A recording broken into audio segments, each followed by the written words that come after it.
오늘 말씀에서는 화평과 거룩을 쫓으라 이렇게 하는 말씀으로 살펴보도록 합니다. 이제 날씨도 추워지고 있지요. 추우니까 어떨 때는 힘들죠. 근데 왜 추워야 되는지 아세요? 영하 10도 이하로 내려가서 더 추워야 돼요. 왜냐하면 그래야 병균들이 죽어요. 그리고 농산물을 해치는 어떤 그 벌레들도, 해충들도 죽습니다. 온도가 안 떨어지면 이 해충들이 많이 살아버리고 농산물이, 과일들이, 열매가 너무 없어져 버려요. 그리고 병균들도 너무 득실거리게 돼요. 그래서 각 지역별로 이런 추위가 없는 나라에는 또 하나님이 그런 해충들이 이런 게 없게 하고 그런 균들도 없게 또 뜨거움을 통해서 이걸 해결하고 이렇게도 합니다. 그래서 우리는 뜨거운 여름에도 감사하고 추운 겨울에도 감사해야 됩니다. 하나님을 믿는다는 게 뭘까요? 하나님을 가까이 하여 사랑하는 것입니다. 우리는 하나님을 사랑합니다라고 고백을 해요. 주님이 말씀하시기를 하나님을 사랑하는 것과 내 이웃을 내 몸같이 사랑하는 것이 하나님의 모든 말씀의 요약이라고 이야기합니다. 오늘 말씀에서 거룩함을 쫓는 것은 하나님을 가까이 하여 사랑함으로 이루어지는 것이고, 화평을 쫓는 것은 이웃을 가까이 하여 사랑함으로 이루어지는 것입니다. 이제 12절 본문 봅니다. 그러므로 피곤한 손과 연약한 무릎을 일으켜 세우고 겁니다. 피곤한 손. 어떤 상태의 사람일까요? 손으로 뭘 하죠? 일을 하고 섬김의 일을 하지요. 그런데 손이 피곤해졌다는 것은 섬김에 있어서 지침으로 낙심한 상태에 있음을 말합니다. 피곤한, 헬라어로 파레이메나스예요. 이것은 느슨해짐, 기운이 없음, 맥이 풀림 등을 말하는 거지요. 애굽을 떠나 광야를 향하던 이스라엘 백성들이 애굽으로 돌아가고자 하는 마음 상태가 이런 피곤한 상태입니다. 섬김을 더 이상 하지 않으려는 마음입니다. 섬김의 마음이 낙담됨으로 맥을 놓고자 하는 마음, 피곤한 손입니다. 우리는 어떠한가요? 이렇게 낙심되어 손에 힘이 빠지는 경우에 하나님을 바라보아야 합니다. 연약한 무릎은 또 어떤 상태일까요? 피곤한 손, 연약한 무릎. 피곤한 손으로 인해 느슨해지고 맥이 풀린 사람이 무릎도 연약하여 제대로 걷지를 못하는 상태입니다. 믿음의 행보를 제대로 내딛지 못하고 있으며 기도를 중단한 상태에 있음을 말합니다. 이 제대로 걷지도 힘든 이 여러 가지 이유로 낙담이 되어 주춤거리고 있는 성도를 향해서 주님은 피곤한 손과 연약한 무릎을 일으켜 세우라고 합니다. 우리가 언제 이런 걸 제일 많이 봤나요? 코로나 때 예배를 중지시켜라 이렇게 하면서 사람들이 예배에 참여하지 않고 이러면서 수많은 교회가 무너졌는데 어느 정도냐? 12,000개인가 13,000개 정도가 교회가 없어져 버렸어요. 정말 예배에 참석하지 않으므로 피곤한 손과 연약한 무릎으로 말미암아 주저앉아 버렸던 거지요. 모이기를 힘쓰라는 그 말씀도 귀에 안 들어오고 뒤로 물러나가 주저앉아 버리는, 넘어져 버리는 일들이 그렇게 일어나기도 합니다. 그래서 피곤한 손과 연약한 무릎을 이렇게 세우자 이렇게 말을 하는 거예요. 13절을 보죠. 너희 발을 위하여 곧은 길을 만들어 저는 다리로 하여금 어그러지지 않고 고침을 받게 하라. 피곤한 무릎을 인하여 믿음으로 전진하는 발을 내딛기가 힘든 자를 위해 곧은 길을 만들라고 합니다. 주님 앞에 신앙의 길을 닦으라는 것입니다. 움푹 베인 길은 흙으로 메우고 튀어나온 돌은 치움으로 길을 평평하고 곱게 만들어야 합니다. 곧은 길을 만들어 그래요. 우리 믿음의 길을 고든 길로 만들어야 되고 평평하게. 이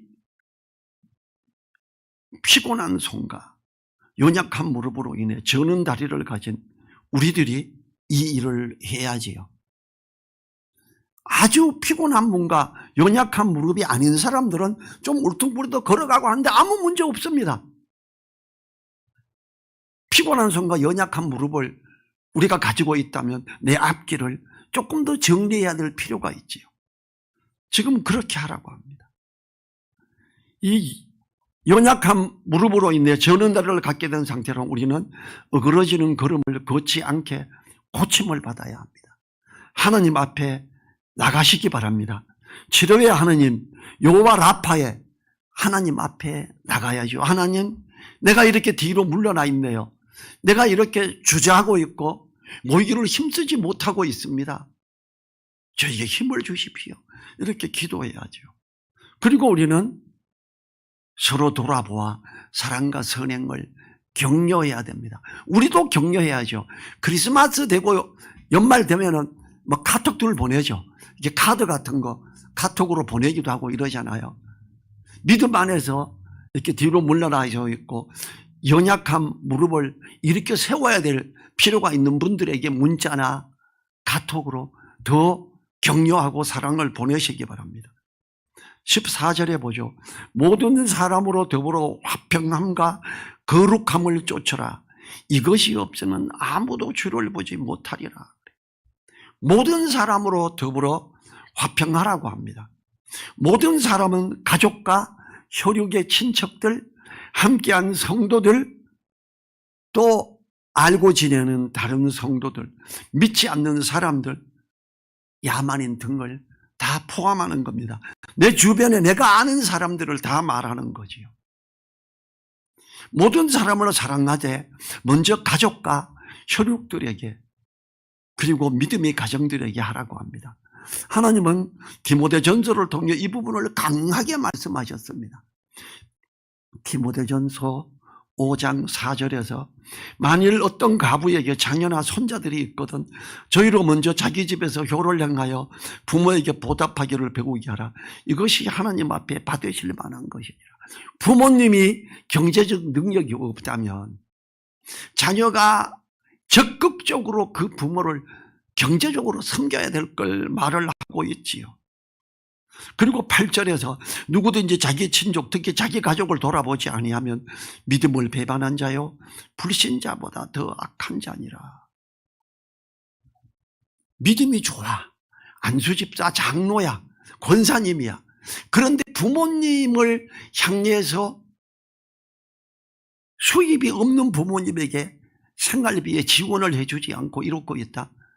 그 사람은요, 그 교회에서 11조 잘하고 감사한 거 아무리 잘해도 그 사람은 믿음을 배반한 자요, 불신자보다 악한 자입니다. 성경이 이렇게 말해요. 제가 몇 번 그랬지요. 11조 내고 감사한 것만 하느라고 부모님께 드릴 게 없는데요. 이게 고르반이에요. 예수님이 책망하셨죠. 그렇게 말하지 말고 정말 돈이 너무 없으면 11조에서 한 절반 떼가지고 부모님 드리세요. 감사한 거면서 절반 떼가 부모님 드리세요.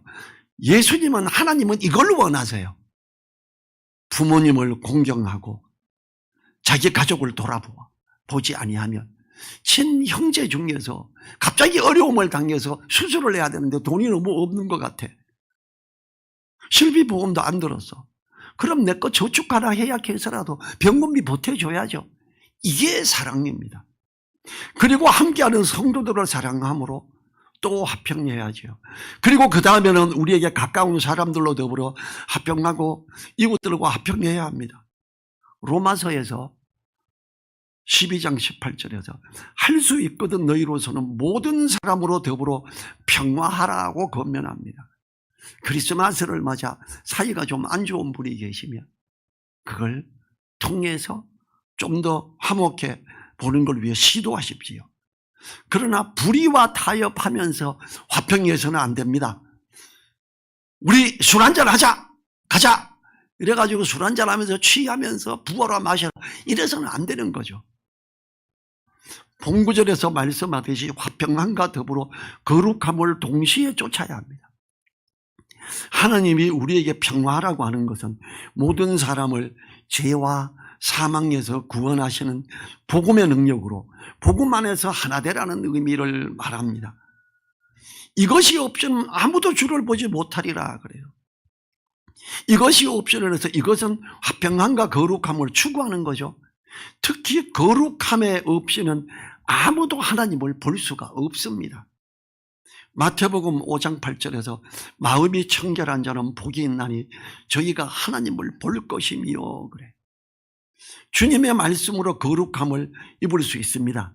우리는 이미 주님의 보혈로 깨끗함을 받았습니다. 의롭다함을 받았죠. 내가 정말 의롭다라는 게 아니라 칭의, 의롭다고 불러주셨어요. 하나님의 자녀되는 권세를 주셨어요. 우리는 말씀을 따라가면서 더 마음을 청결하게 유지해야지요. 우리들을 돌아보고 자백하면 모든 불의에서 우리를 깨끗게 하지요. 만일 우리가 우리 죄를 자백하면 저는 미쁘시고 의로우사 모든 불의에서 우리를 깨끗게 하실 것이요. 요한일서 1장 9절이죠. 사자의 확신에서 외워야 됐던 말씀입니다. 또한 우리들은 주님의 말씀으로 거룩함을 입을 수 있습니다. 요한복음 17장 17절에서 저희를 진리로 거룩하게 하옵소서. 아버지의 말씀은 진리니이다. 진리의 말씀을 따라 우리는 거룩하게 됩니다. 성도가 자신을 깨끗하게 하고 거룩하게 하는 것은 기도와 말씀으로 가능합니다. 말씀과 기도로 거룩해짐을 보여줍니다. 말씀을 따라가고 그걸 위해서 기도하고 하면 됩니다. 거룩함을 쫓는 것은 하나님을 사랑하는 주님의 말씀과 맥락을 같이 합니다. 하나님을 사랑하고 이웃을 사랑하라는 두 말씀이 모든 계명, 모든 말씀이 하나님을 사랑하라와 내 이웃을 내 것을 사랑하라 이 두 가지로 다 이룬다 이렇게 말했잖아요. 우리는 12월에 더 이걸 시도해야 됩니다. 그래서 내 주변에 있는 사람들에게 가까우면 크리스마스 날 메리 크리스마스가 뭐예요? 그리스도께 예배 드림으로 즐거움을 누리지 아닙니까? 메리 크리스마스. 진짜 메리 크리스마스 돼야 돼? 이야기하면서 오 그러면 그래 대답했다? 메리 크리스마스. 크리스마스는 그리스도께 예배 드린다는 거야. 그리고 즐거움을 누리자요. 우리 교회 와라. 이래야죠. 이게 진짜 메리 크리스마스가. 말로만 메리 크리스마스. 야, 술 먹어. 이게 메리 크리스마스가 아니죠. 진짜 메리 크리스마스는 주님께 예배 드리는 거예요. 우리는요, 하나님 앞에 이걸 향해서 나아가야 돼요. 정말 모든 사람으로 더불어 화평함과 거룩함을 쫓아야 돼요. 그러면 복음이 그 기본이 돼야 돼요. 15절에서 너희는 돌아보아 하나님 은혜에 이르지 못하는 자가 있는가 두려워하고 또 쓴뿌리가 나서 괴롭게 하고 많은 사람이 이로 말미암아 더러움을 입을까 두려워하고 기도와 말씀으로 거룩하게 함으로 하나님의 은혜에 이릅니다. 또 만일 교회만 출석하여 예배만 드리고 자신을 돌아보지 않고 말씀을 접하지 않는다면 그는 기독교라는 종교적인 사람이지 하나님을 가까이 하는 사람이 아닙니다.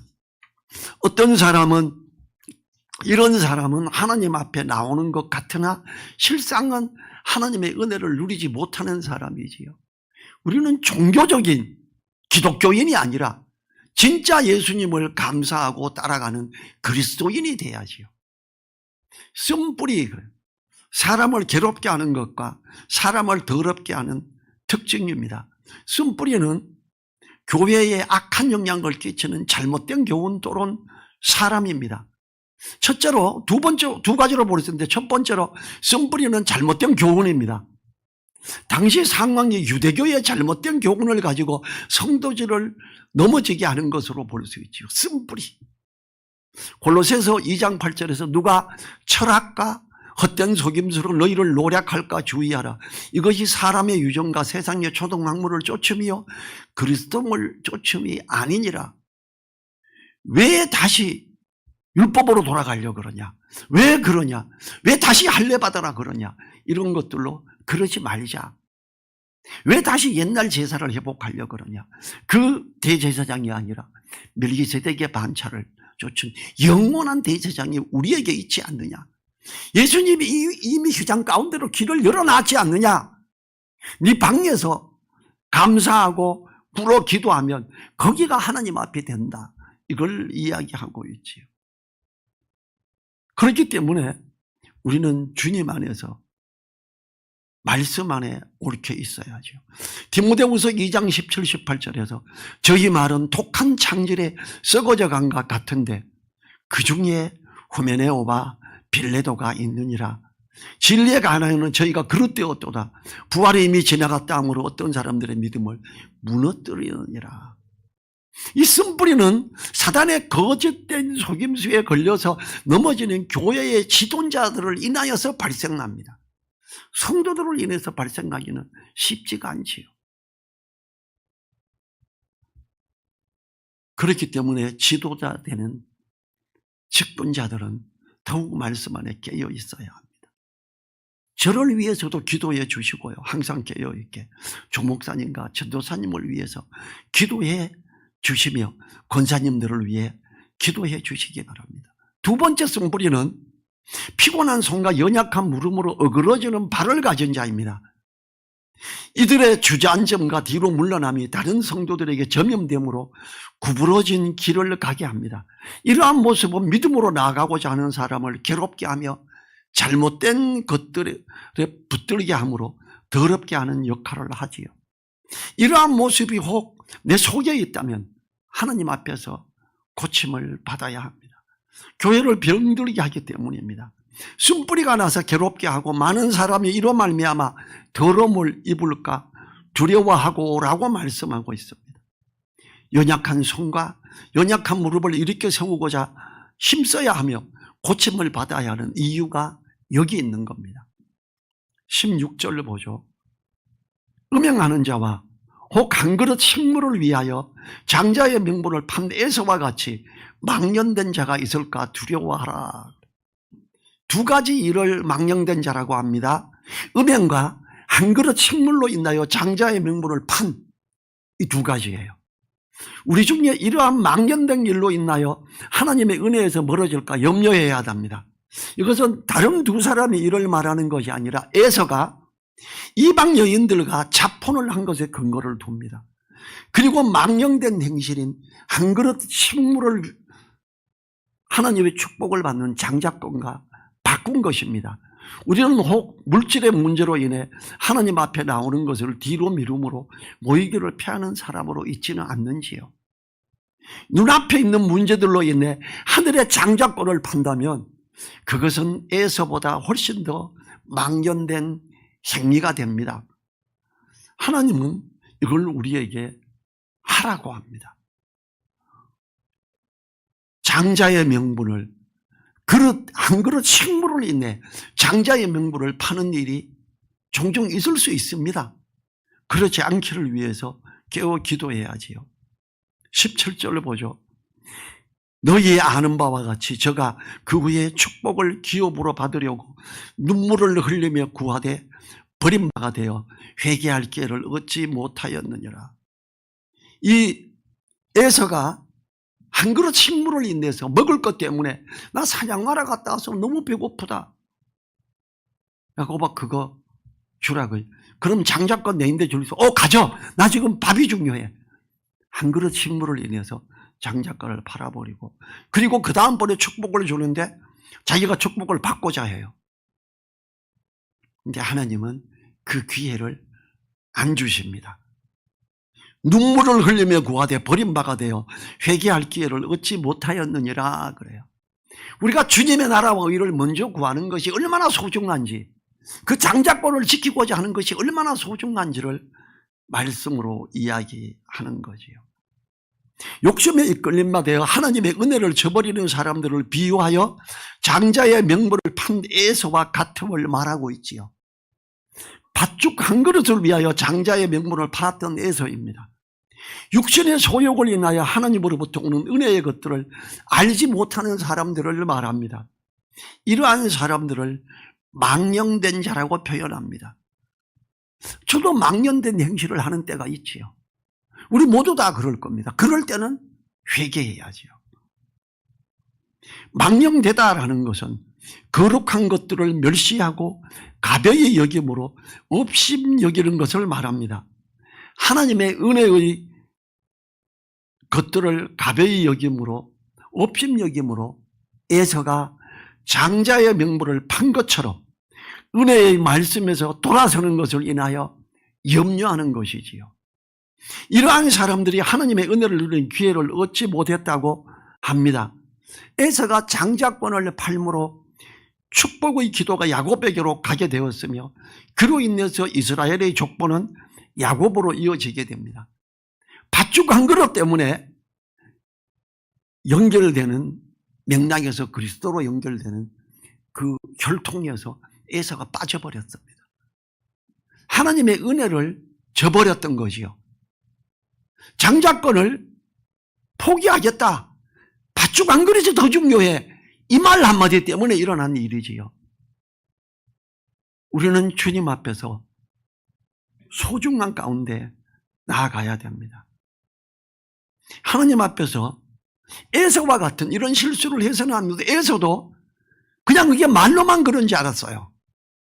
그래서 내가 장자인데 내가 축복받아야 돼요. 에서야, 근데 야곱에게 이미 축복해버렸다. 너인데 갈리 축복이 없다 그래요. 안타까운 일이지요. 너희는 먼저 그의 나라와 그의 의를 구하라. 그리하면 이 모든 것을 너희에게 더하시리라 그래요.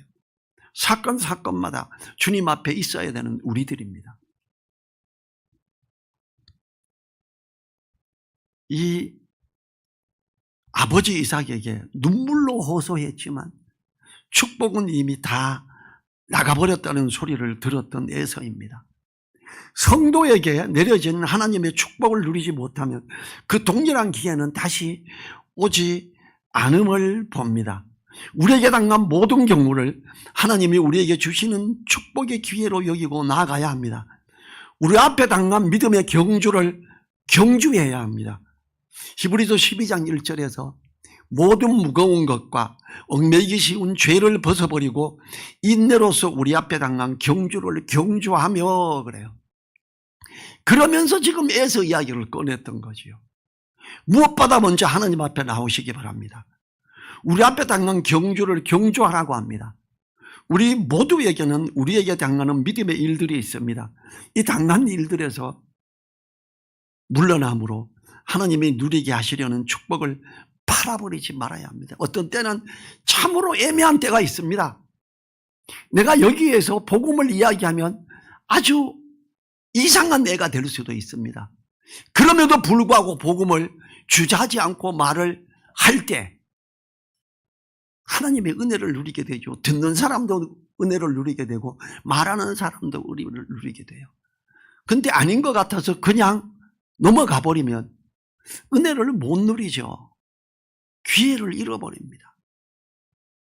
이 이야기의 맥락이 딱 100% 맞는 건 아닌데 제가 방위받으러 가서 연대 인사과에 발령을 받았어요. 소령님이 총책임자예요. 사무실에. 인사과는 돈이 많나 봅니다. 무슨 82년도에 방위병 2명 돌았다고 통닭시키고 소주 맥주 놓고 축하 파티를 해요. 그때 그런 거 귀한 때거든요. 소령이 저한테 축하한다. 잘하자. 그때 2년이에요. 감사합니다. 그리고 술을 받았어요. 술을 따라줘요. 죄송합니다, 소령님. 저 예수님 믿어서 술을 마시지는 못합니다. 이해해 주십시오. 딱 내려나가 옆에 애에게 줘버렸어요. 사실 이거 맞아 죽을 일이거든요. 옆에 애가 중학교 동창이었어요. 같이 들어간 애가. 그런데 욕을 안 먹었어요. 저는요, 딱이 맞을 각오했고 아주 미친놈이라는 소리 들을 각오하고 했어요. 근데 내가 그리스도인임을 정확하게 나타내자 그랬을 때 아무 책망도 없고요. 아무도 말하지 않았고 그 다음부터 저는 예수님 믿는 사람으로 인정이 되기 시작하고 글씨 연습을 해야 돼요. 이 인사과라 글씨도 쓰고 제가 차트병으로도 했거든요. 격리이면서. 글씨 연습을 자꾸 해오려 뭘 쓰래. 뭐 국민교육원장 이런 걸 쓰려. 내가 이걸 왜 쓰지? 이걸 읽고 이 사람, 복음을 쓰자. 복음을 정리해서 막 써요. 이걸 일주일 내내 했거든요. 사람들이 한번 읽고, 야, 이리 와봐. 왜냐하면 그때 술 한잔 안 받고 얘가, 저는 그때 또라이가, 저 또라이가 이거 써왔다 봐. 그럼 복음을 읽어요. 같이 읽어요. 야, 다 같이 읽으네. 또 써같이요, 그 다음 거. 또 모여서 다 읽어. 야, 또라이가 또 써왔어. 와. 그럼 모여서 읽어요, 제가 써간 걸. 그래서 선배들에게, 그리고 있는 병장이나 상병이나 이런 사람들에게 다 그걸 읽을 수 있는 기회가 되고, 복음을 술 한잔 안 받고 나 그리스도인입니다. 그래서 술을 마실 수가 없습니다. 라고 했을 때, 이 인사과는 돈이 많아요. 격리가, 거기 제가 격리 담당이었고, 돈이 많습니다. 회식을 걸핏하면 내보면. 군대에서 그런 거 거의 없잖아요. 우리는 어떤 시점에서 주님의 사랑의 어떤 것들을 표현해야 되고, 내가 믿으면서 물러나서는 안 됩니다.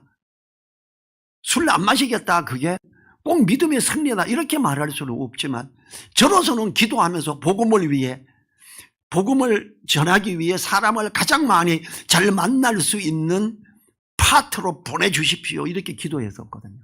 그랬더니 졸지에 하나님은, 저는 원래 전기전자 기술자고 제가 방위산업체고 제가 만든 기계가 그 부대에도 있어요. 당연히 통신부대로 가야 돼요. 저는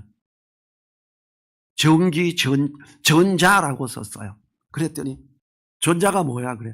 전기는 굵은 선 만지는 거고 전자는 가느다란 선, 기계 만지는 겁니다. 이랬더니, 그러니까 통신부서로 발령을 냈는데 하나님이요 기도를 들어주셔서 거기에 대비가 이렇게 와서 전병철 앞으로 나와 그래요.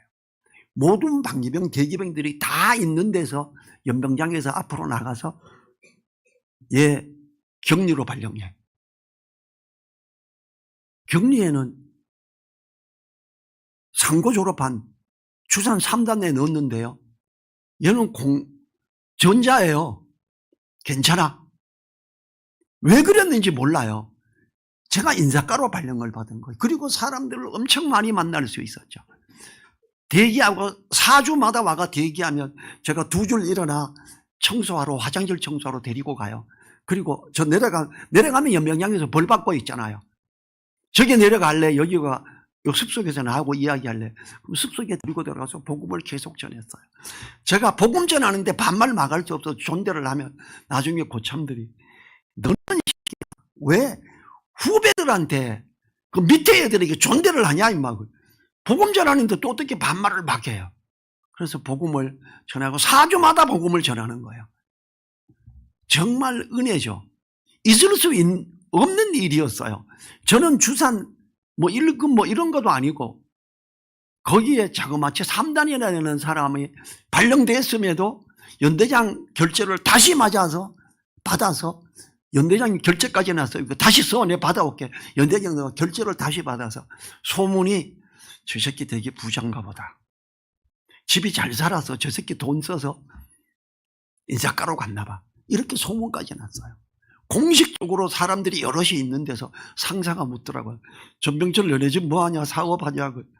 아니요, 우리 어머니 농사 짓고. 너네 형제는 저희 큰형님이 그때 운수업 했거든요. 택시 사업. 그래 봐야 석대 넉대. 운수업 하면, 형이 부자구나. 저 뭔 말인지 모르는데 나중에 너 형이 돈 썼구나. 돈 10원도 안 썼거든요. 우리가 주님 앞에 나가고 내가 뒤로 물러나지 않을 때, 하나님은요, 은혜를, 모든 안 믿는 사람들이 돈 써서 그 부서에 갔네라고 할 정도로 복음을 전하기 좋은 부서로 저를 보내주신 거예요. 저도 당연히 제가 통신대에 갔어요. 제가 만든 기계가 거기 있는데요.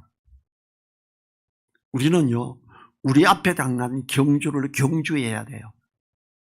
우리 앞길을 울뚱불뚱한 걸 내가 따듬어 가야 됩니다.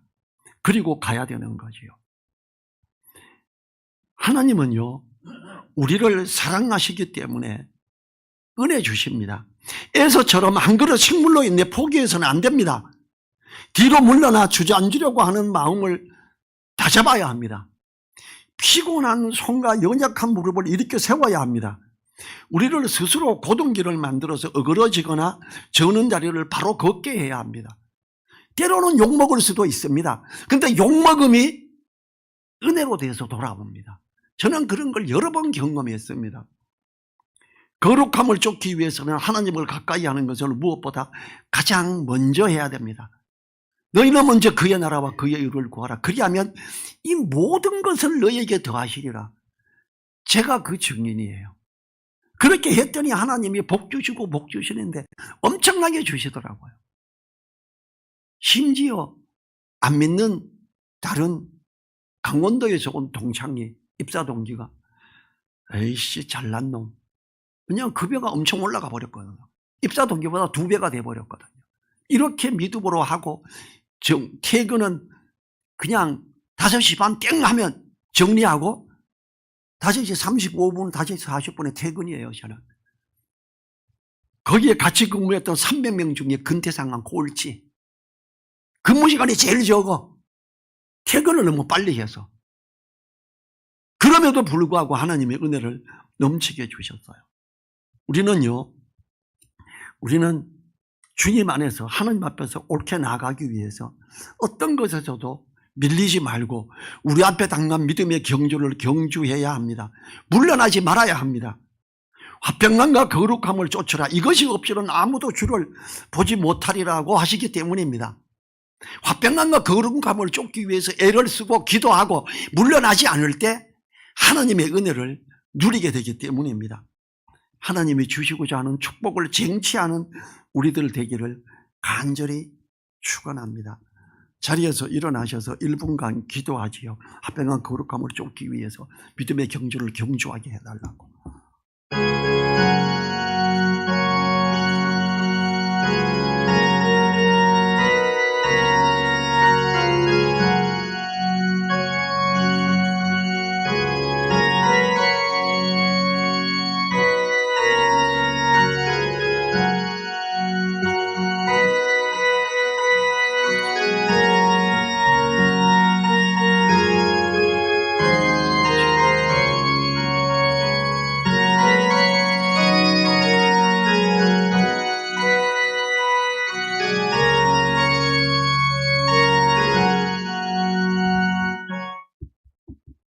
주님 감사합니다. 우리가 화평함과 거룩함을 쫓아가며 우리가 믿음의 경주를 경주하는 얽매이기 쉬운 죄를 벗어버리고 하나님의 나라와 의를 먼저 구하는 우리 되게 하옵소서. 그래야 하나님이 사랑하시고 은혜 누리게 하시는 것들을 충분히 누리는 우리 되게 하여 주십시오. 간절히 부탁드리며 우리를 사랑하시는 예수님 이름으로 기도했습니다. 아멘. 지금은 우리를 사랑하시며 함께 하시며 역사하시는 우리 주 예수 그리스도의 은혜와 주님의 말씀을 붙들고 나아가는 자에게 길을 평탄케 하며 형통케 하시는 하나님의 그 크신 사랑과 성령님의 감동 감화 교통하심이 머리 숙인 한 분 한 분들 그 머리 위에 그 가정 위에 또 일터 위에 우리 늘사랑교회 위에 이제로부터 영원토록 함께하여 주시기를 간절히 축원하옵나이다. 아멘.